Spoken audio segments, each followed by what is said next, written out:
it is a fairly solid game. It just feels a bit safe and is not for everyone. Dragon Age the Veilguard is a colossal disappointment. I really can't put it any other way. Much less of an RPG than it is like an action adventure game with some RPG mechanics. Don't ever let anyone dictate how you feel about a video game. So I've played this game now for about 8 hours, and I now have a pretty good idea about my initial feelings of this game. Now, I do need to say that I know this game is long, and I don't know how I'm going to feel at the end of it, so we will most likely make another thoughts video when I am done. But I'm getting the question all the time, what do I think of this game? I'm going to make a quick video giving you my thoughts. Dragon Age Veilguard is fine. It's pretty. It runs well. The combat is engaging. The overall story arc at this point, as a Dragon Age fan, I am really enjoying. The sound design is pretty good. And if you take it exactly for what it is fine. Now, when I say fine, that means some parts of it are good or even above good. Oh! I thought it was going to do like a big smashy there. It's beautiful. It's a beautiful game. And it actually runs really well. Oh, look at that. Damn. That's cool. Yeah, one of my favorite parts about this game so far is looking around the environments. That's for sure. The voice acting also. The voice acting is pretty great. Food later? Oh, yes, please.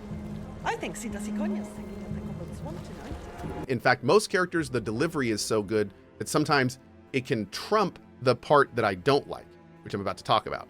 But the big thing about this game that is, I don't want to say grating, but it's wearing on me. And the big thing about this game that's wearing on me a little bit is the quality of the writing. It's all a little strange. It's incredibly unnatural, it's very forced, and it's very basic. And where in previous games, I would look forward to characters talking to each other or telling me bits about the world, I kind of dread when it happens in this game because it feels so homogenized, basic, and frankly like I'm being talked to like a child. They're constantly just, they're not adding to the scenes when they talk. They're making sure you know what's going on. They're making sure you understand it. It's basic dialogue designed to deliver information, not to deliver an immersive narrative experience. Thanks for letting me babble, by the way. And I think that's one of the biggest problems with this game. The dialogue in this game is not immersive dialogue. It is vehicular dialogue. And that is the term that I would use for Dragon Age Veilguard. It is not Baldur's Gate 3. It is not Cyberpunk. It is not writing to make you feel like you're in the world. It is writing to project you forward or make sure you know what you need to continue on. It feels like tutorial writing. This is a dangerous job. Everyone knew that signing on. That's fair. There's so much to do. We have to keep going. It feels like it's not there to add, it's there to confirm that you know what's going on. And that works in some games. That's okay in some games. But this is an immersive, large role-playing game. You are playing a role. And granted, you could say it's an action role-playing game, but still, you are a person and you need to be treated as that role. But the dialogue is not treating us as Rook, the leader of the resistance. I'm not being talked to like an adult who's leading people. I'm being talked to like I'm a kid that needs to have his hand held through every area, and that I never get to play that role. So that's where the big thing is with this game. I feel like they've over-gamed it. And by over-gaming it, by making the dialogue so vehicular, they have significantly reduced all the stuff that I feel a lot of us love in these games, which is getting lost in them. We love to get lost in these games. I want to be Rook, but I can't be Rook when I pull up to a dock and I get 3 sentences from a person explaining what a dock is and why there should be boats there and they're not. The dock usually has people bringing goods to market. That is what bartering docks do, and yes. shouting. It's always busy. Thank you. I've been to it. I've been to a dock.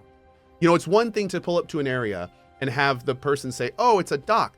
There should be boats here," and it's empty.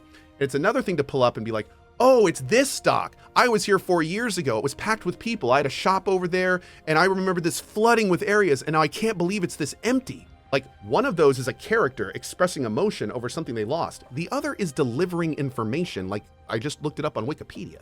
So it's weird. It's weird. So and that happens all the time, where I feel like I'm being educated or told. It's really hard to take a game like this seriously when we live in a world of Baldur's Gate 3s and Cyberpunks. It's really tough when there's this much of a schism, where it's like, where some games do it so well, and then other games just don't. And I do need to point out at this point, we're talking about one facet of Veilguard. I know you guys are probably going like, oh, Cohh hates Dragon Age Veilguard. This is terrible, blah, blah, blah. But no, it's not what I'm saying. I'm saying this one part of Veilguard is so bad that it kind of drags down the other parts, and that stinks. And the reason I make videos like this is for the very small chance that one day somebody in a decision point sees a video like this and goes, oh, maybe we're better off taking risks instead of homogenizing our product through a broader audience, which is what I feel like is going on in this case.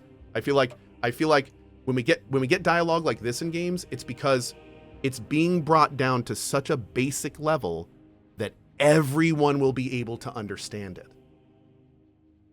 They don't want to take risks.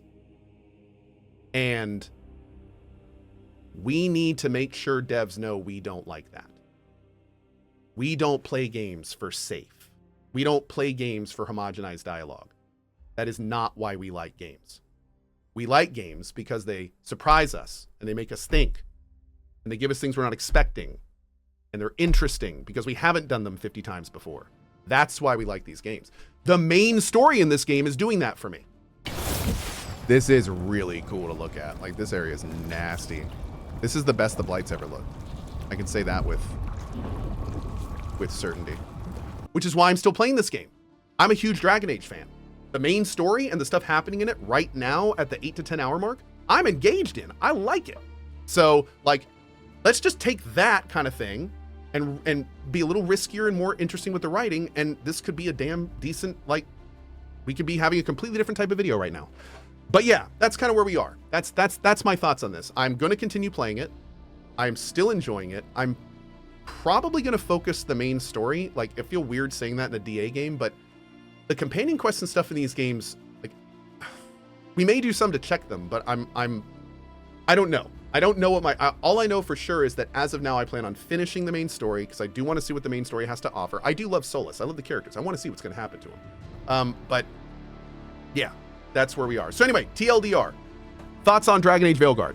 Some really good parts that are unfortunately obfuscated by some really lackluster parts.